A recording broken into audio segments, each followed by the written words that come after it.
এতদিন ধরে বিএনপির যে অভিযোগ ছিল, ছাত্রদের এই দল যেটা এনসিপি একটা কিংস পার্টি, আজকে আমাদের যে ভিডিও বার্তা মোটামুটি অনেকটা ক্লিয়ার হয়ে যাচ্ছে আসলে কি কিংস পার্টি। কজ যেই বক্তব্য সামনে এসেছে, ইভেন হাতে নাতে প্রমাণ এসেছে, ছাত্রদের এই দলটির আত্মপ্রকাশের দিন আমরা যে মানুষের জমায়েত দেখেছি 50,000 হতে পারে, 3 লাখ 2 লাখ 1 লাখ এগুলো হয় নাই, কাছাকাছি লেভেলের। আচ্ছা, এই মানুষগুলো কিভাবে আসছে?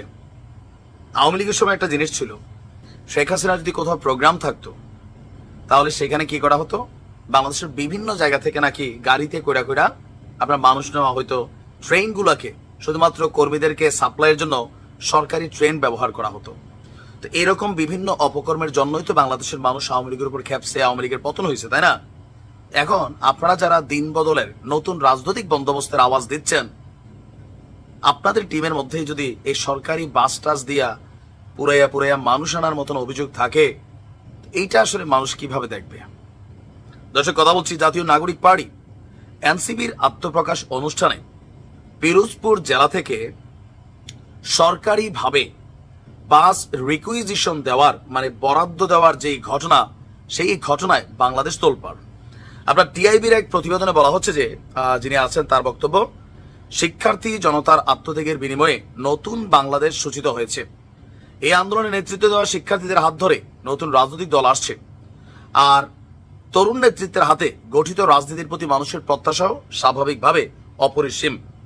কিন্তু তার নেতিবাচক যে প্রভাবগুলো আছে, বাস রিকুইজিশনের যে অবৈধ হস্তক্ষেপ, এইটা আসলে নেতিবাচক প্রভাব ইতিমধ্যে ফেলে দিয়েছে। আমরা এটা নিয়ে সরকারের যিনি উপদেষ্টা আছেন, উপদেষ্টা না এই মুহূর্তে কি পদে আছেন জানি না, আগে প্রেস সচিব ছিলেন শফিকুল, তো তিনি আপনার একটা বক্তব্য দিয়েছেন। তো ওনার বক্তব্যটা একটা ওই যে আওয়ামী লীগের সময় হাসান মাহমুদ দিত না, ওবায়দুল কাদের দিত না, ঠিক এই টাইপের, বা সাংবাদিকদের মধ্যে 2-1 ছিল যারা সরকারের প্রেস হিসেবে কাজ করতেন, তাদের বক্তব্য শফিকুল ভাইয়ের বক্তব্যে আমার কাছে আলাদা কোথাও কোনো পার্থক্য মনে হয় নাই। আমরা যদি দেখি যে বাংলাদেশের জনগণ বলছে বা বিএনপিও বলছে যে এটা তো ভাই কোনোভাবেই মাইনা নেওয়া যাইতে পারে না, সরকার কিভাবে কাজ করলো। তবে আমাদের প্রেস সচিব যিনি আছেন, তিনার বক্তব্য এটা সরকার দেয় নাই, কে দিছে? পিরোজপুরের ডিসি সাহেবই দিছে। কেমনে দিল? ডিসি সাহেবকে এমনি এমনি দিয়ে দিছে না, চাপে পড়ে দিছে। কারা চাপ দিল? এটার সাথে সরকারের কোনো ভূমিকা ছিল না। তার বক্তব্য হচ্ছে যে ঢাকায় আসার জন্য পিরোজপুরের জেলা প্রশাসকের রিকুইজিশনে 5টি বাস দেওয়ার বিষয়ে সরকারের কোনো হস্তক্ষেপ নেই। শফিক ভাইয়ের বক্তব্য হচ্ছে যে বৈষম্যবিরোধী ছাত্র আন্দোলন জাতীয় নাগরিক পার্টি কয়েকটি বাস রিকুইজিশনের জন্য ডিসিকে চিঠি দিয়েছে। তাহলে যে জাতীয় নাগরিক পার্টি এবং বৈষম্যবিরোধী থেকে এই দলটা আসলো, এদের নেতারা কি তাহলে এগুলা করতেছে? শুরু হয়ে গেছে খেলা ক্ষমতায় যাওয়ার আগে। আপনি কোন আইনে, কোন বেসিসে আপনি এটা চাইবেন ডিসি সাহেবের কাছে? এখন বাংলাদেশে এই মুহূর্তে একটা সমন্বয়ক শুনলে মানুষের মধ্যে ভয় কাজ করে, মনে হয় যে কেমন জানি, অনেকে একটা মানে আতঙ্ক ফিল করেন। এটা তো হওয়ার কথা ছিল না। ডিসি সাহেবের নিশ্চয়ই ফিল করছে।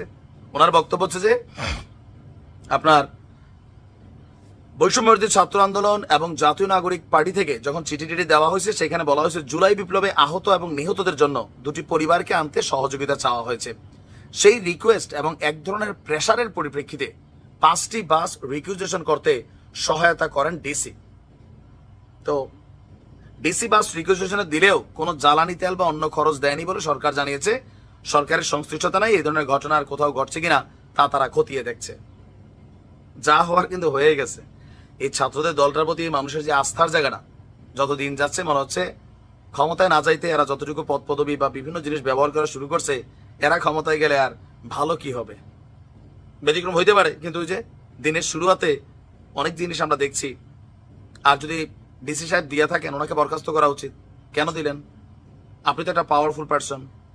কয়দিন আগে ডাইকা মিটিং করা হলো, এগুলো একটু বুঝতে হবে। হ্যাঁ, ভালো থাকবেন।